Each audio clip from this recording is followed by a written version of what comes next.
This is part 7, the Jason mask, and of taking these really cheap eBay or Amazon Jason masks, as you can see right here. And this is the part 7, so I turned it into this one, and I'm going to show you how I did that. So first of all, you gotta sand the mask with 120 grit sandpaper. I sanded like really hard to create deep scratches.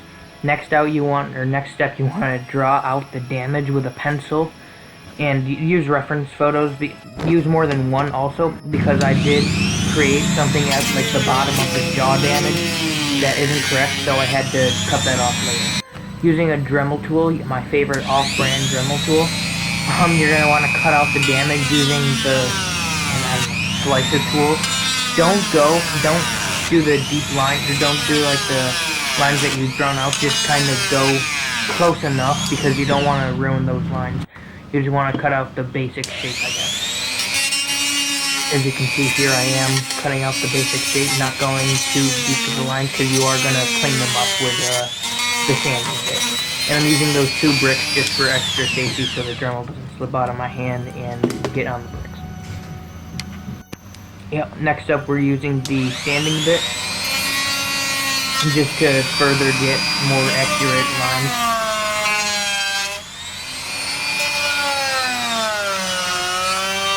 And I apologize if you can hear me chewing my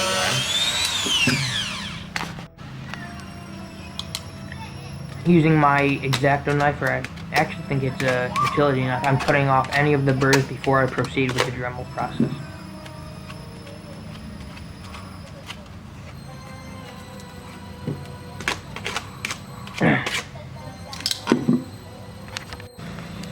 Next up, I'm taking that slicer bit again, and I'm just tracing out the exact lines where you need to cut out the damage. Go to the pencil lines again with this one, because this is the final thing that you're going to need to do with the Dremel, except for the last step. I'm taking my X-Acto knife again and cutting off any of the burrs. I'm also taking that 120 grit sandpaper and sanding down both the X cut and the jaw damage super fine to make it smooth without any burrs.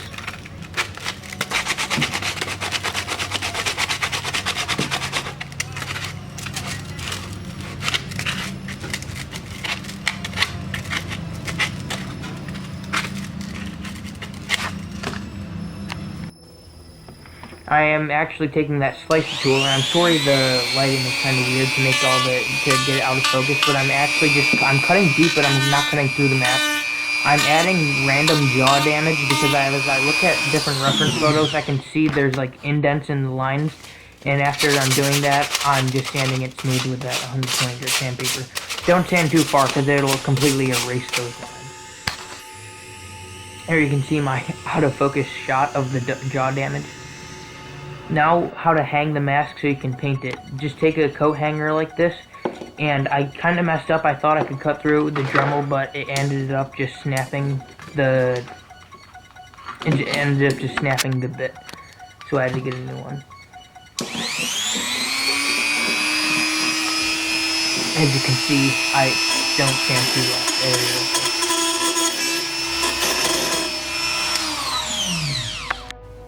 What you're actually going to want to do is take your Dremel and cut those 2 white pieces off of the hanger. I thought there was a rod going through, but I guess not. And then you can just untwist it, so you can actually get 2 hangers out of that to hang your mask on. Just bend and warp so you can get correct placement, or just whatever you like. Hang it on something, and then you can put the mask where the snaps are through it, if I'm making any sense whatsoever. What you're going to want to do is remove a snap, so just use a drill and press hard with the drill through the...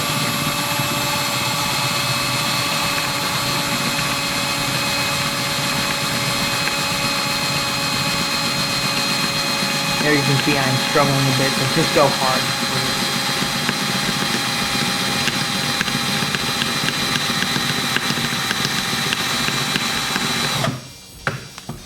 I just had to stop at that point because it was just getting too hard.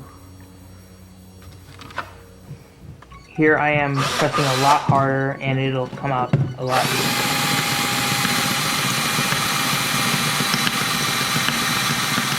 There.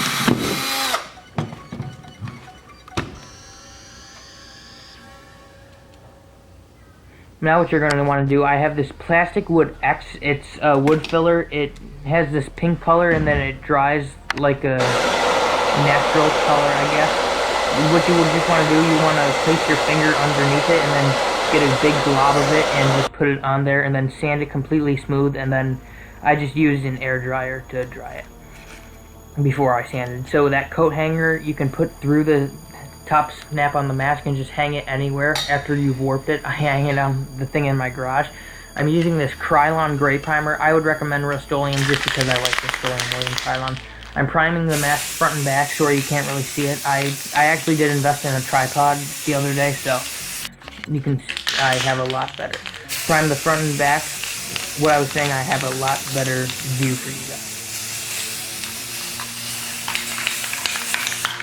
There you can see the primer. Then you want to use this Rust-Oleum flat white, 25% more, you know. And don't give it the back. You can do the back of the mask if you want. I just left the back of the mask blank with this Krylon gray. There you can see I did have to add a couple of coats because I did heavily scratch it. Now using a reference photo, I got this JDF Studios Part 7 Chevron and I put it on there. Just using a reference photo, remember, don't eyeball it because sometimes it just might not turn out right. And I want like exact placement. There you can see it's tight on there. Now I'm just taking that, I don't know, shaded piece of paper off of it.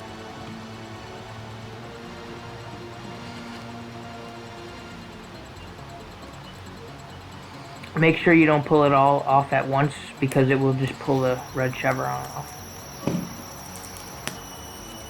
There you can see I'm just pressing it on it again. And making sure it's on there. And I'm taking a light brown and mixing it with this just like regular brown. You can kind of see the ratios there.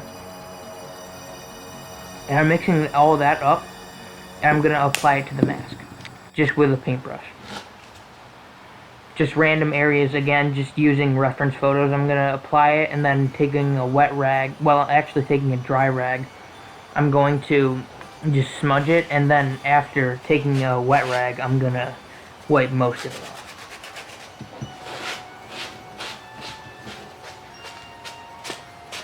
There you can see that. Then I removed it with the wet rag. I don't know if you saw that. Also, Go Bills, you see the sweatshirt? They actually just beat the Seahawks, which is amazing. Didn't think that would happen. But I'm using that light brown and regular brown mixture, just again applying it all over the mask where the reference photos show it, and just kind of some other areas just to add sort of like my own twist on it. Again, smudging with that dry paper towel and then removing with the wet paper towel.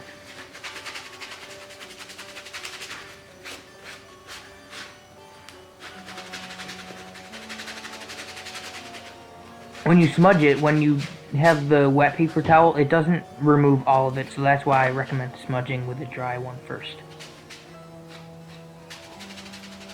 You can also just do a wash just by adding water. But I don't know if I like that more or this more. They both work great in my opinion. There you can see I did it all over the mask for you guys. Now I'm just taking a regular brown, mixing it with a black, and just putting it on the mask. Again, I'm just trying to get a lot of that paint off of the jaw damage area. You can see that after I applied it with the paintbrush, the black and brown mixture, not the light brown.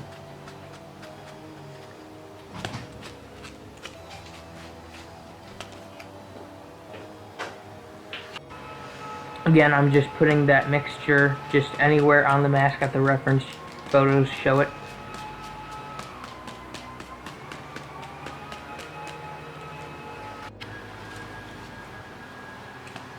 There I'm taking more of that light brown mixture just to kind of lighten up the damage areas, but also make it dark again. Sorry, something just like caught my eye. There you can see I'm trying to get more precise detail with that light brown paint. I'm going to go over it like a lot darker later on. I don't want it all light. So there you can see I applied that light brown paint and that mixture, and then I applied that like black and brown mixture.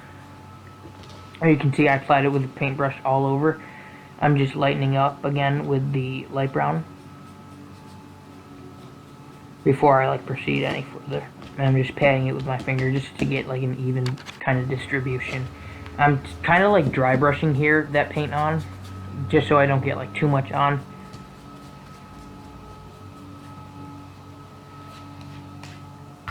There you can see it's really starting to look good. It's getting into those cracks I used with the slicing Dremel, I guess. Now I'm just using black paint here, and I'm dry brushing it on to that jaw damage area, just to really darken it up. Because I didn't want it too light. There you can see I'm actually painting on the inside, not to just have it like just plain. I want the inside to be black.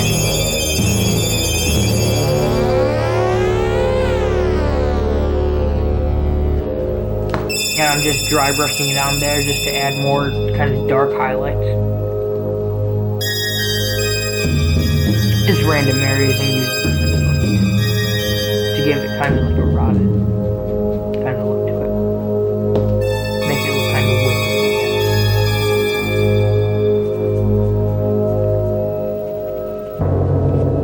As you can see, the jaw damage area is looking great. So is the rest of the mask too.